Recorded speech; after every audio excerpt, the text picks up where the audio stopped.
Broadcast is now starting. All attendees are in listen-only mode. I'd like to call the October 5th, 1 p.m. meeting of the North Carolina Capital Facilities Finance Agency meeting to order.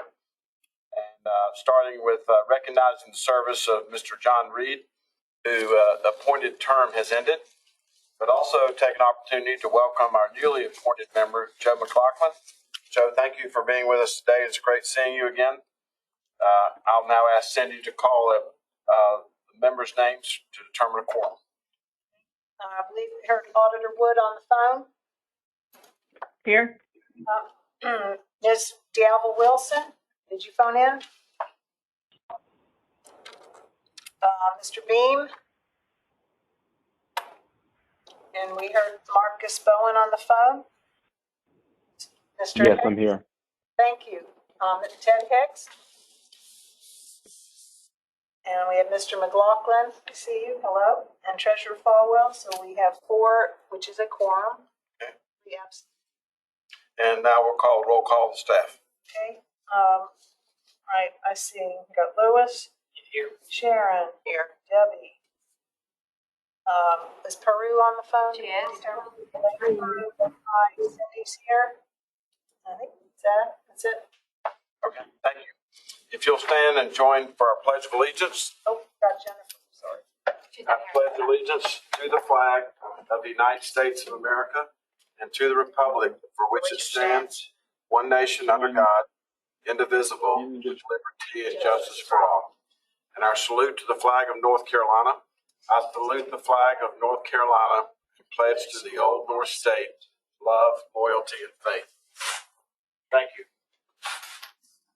We have a conflict of interest statement. Members, you've seen the proposed agenda. Does anyone present have an actual potential or appearance of a conflict of interest regarding the matters before us? Hearing none. John Reed, first of all, it's been a pleasure. Sorry, John, go ahead. That's okay. Just sorry. This is John Reed. My last meetings, it's been a pleasure to serve. Wish you all the best of luck in the future. And I do have just as a non-voting item, but I do have a conflict with the youth enrichment of Wilson being an employee of Truist, which BB&T is now a part of. Okay. Thank you. Please take a moment to review the agenda. Does anyone have an actual potential or appearance of a conflict of interest as to the matters? Okay. Hearing none, I'll entertain a motion to approve the meeting minutes of July 13th. So moved. Second. So moved. Okay. All right. Sorry. The second. Who was that? McLaughlin. Oh, thank you, Joe. And who was the second? Mr. Bowen. Bowen.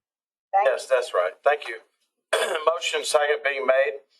Without objection, we will consider a motion a second to be an affirmative.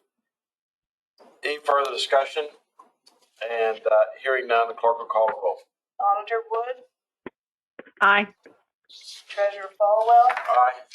And Mr. Reed, thank you for joining in. I apologize if there's any confusion, but since your term expired and Mr. McLaughlin's filled in for you, then thank you for. Okay, I will end my participation on today's call. Thank you. Okay, thank you so much.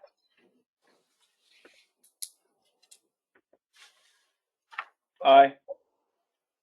All right, so we had the second, and then we have 4 votes. Minutes are Yes. approved. All right. Next, I'll turn the meeting over to the chair. Falwell. I'm Lewis Andrews, Director of the NC State Capital Facilities Finance Agency. The agency has one miscellaneous action item to be considered. NCAT University Foundation letter of credit renewal and use swap agreement has been put forward for approval. Give a little background on the underlying bonds. In 2004, the NCAT University Foundation issued through the agency $21 million variable rate revenue bonds series 2014. Bonds were issued for the purpose of constructing student housing, expanding a student fitness center, and construction of an events and conference center. expire on December 1st, 2021, and the existing variable to fixed swap expires on December 1st, 2021 as well. The 2004 variable rate bonds were insured by assured guarantee, and the insurer requires approximately 2/3 of the outstanding bonds to be swapped variable to fixed. At June 30, 2021, there were 11.1 million of the 2004 B bonds outstanding. The bank PNC has agreed with the foundation to extend the expiration of the existing letter of credit and to enter into a new variable and to fixed rate swap on approximately 7 million of the outstanding bonds at an annual rate of 0.8%. This will be a 4-year agreement which will expire on December 1st, 2025.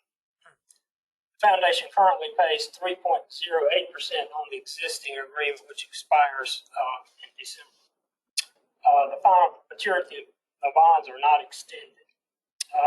Considerations that the agency looks at under our swap policy: has the foundation engaged a swap advisor to advise the foundation and the governing board on the structure, benefits, and risk of entering into swap agreements, and they have done that. Has the governing board adopted a resolution granting approval of proposed swaps and the acknowledgement of the board that swaps involve certain benefits and risks? They have done that as well. The agency has reviewed all the materials, and the staff recommends approval. Okay. You've heard staff's recommendation. Do I hear a motion to approve? Discussion? We'll get a motion on the table, and then we'll ask for discussion. Great point. Okay. Motion to approve? All right. Motion by Mr. McLaughlin, second. Second, State Auditor Beth Wood. Motion is second. Discussion, Mr. McLaughlin. Yes, Mr. Secretary. Part of our charter is to ensure that the lending being provided provides no discrimination based upon race, color, creed, or disability or national origin. Do any of the buildings that this action item pertain to have any, are they free of that kind of discrimination? I only say that because some universities have taken a tack towards restricting who can live in what kinds of dormitory facilities. As far as I know, those facilities comply, and I will double check that and get back in touch with the agency. Agency board, If I may add, when this was approved, it was it did fit those compliances. Is someone trying? Haru?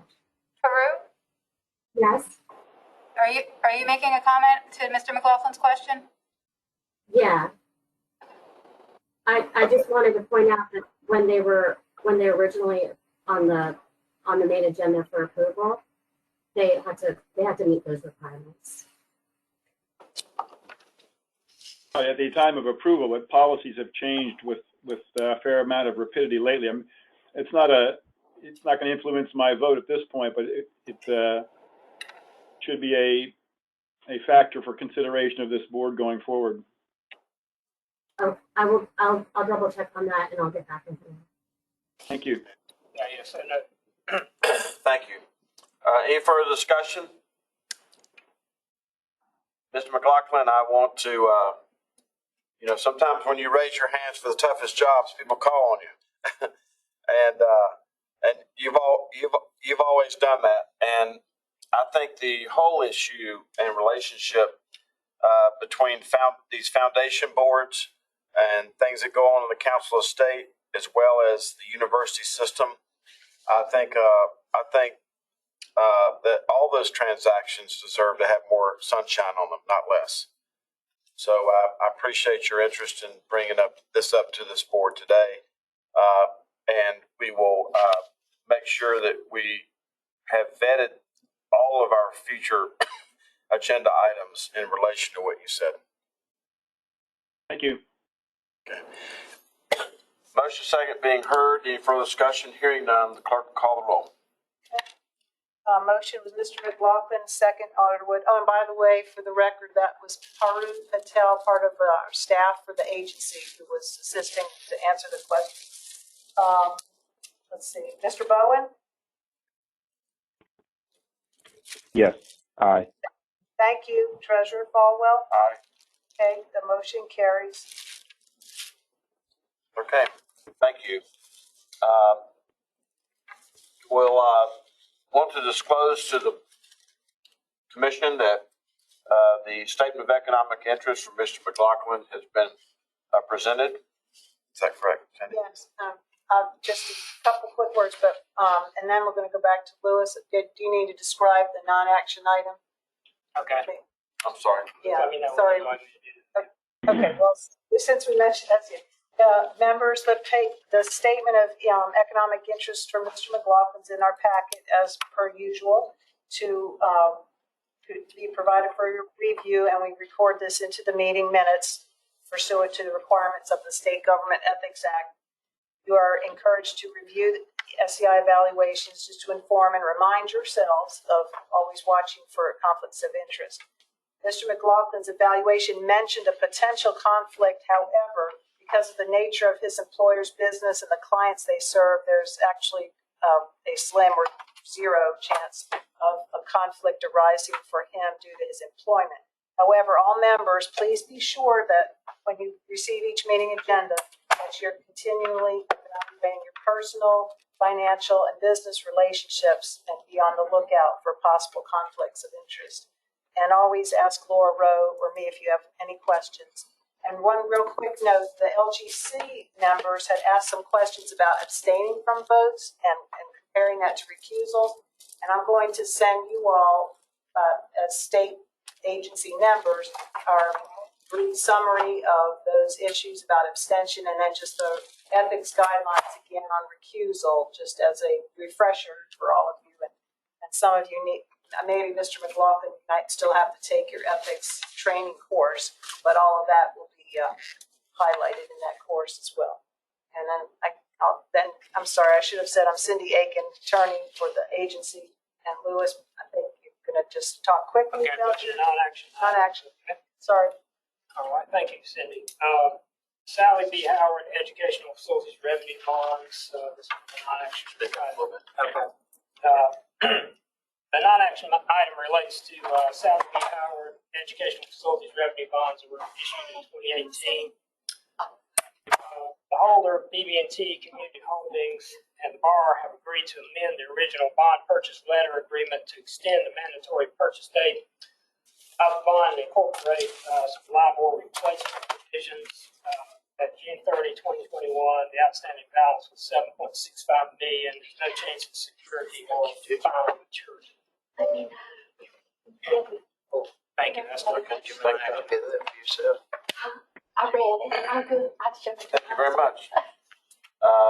We'll now ask for a motion to adjourn. I'd like to adjourn our meeting today and let the minutes reflect in recognition of the work of John Reed, our board member. Do I hear a motion? So moved. Thank you. Second, State Auditor Beth Wood. Motion second being made. Any further discussion? Hearing none, the clerk will call the roll. Mr. Bowen? Aye. Thank you. Treasurer Falwell? Aye. Thank you. Okay. We're hereby adjourned. Thank you all very much. Joe, look forward to catching up with you. Sir.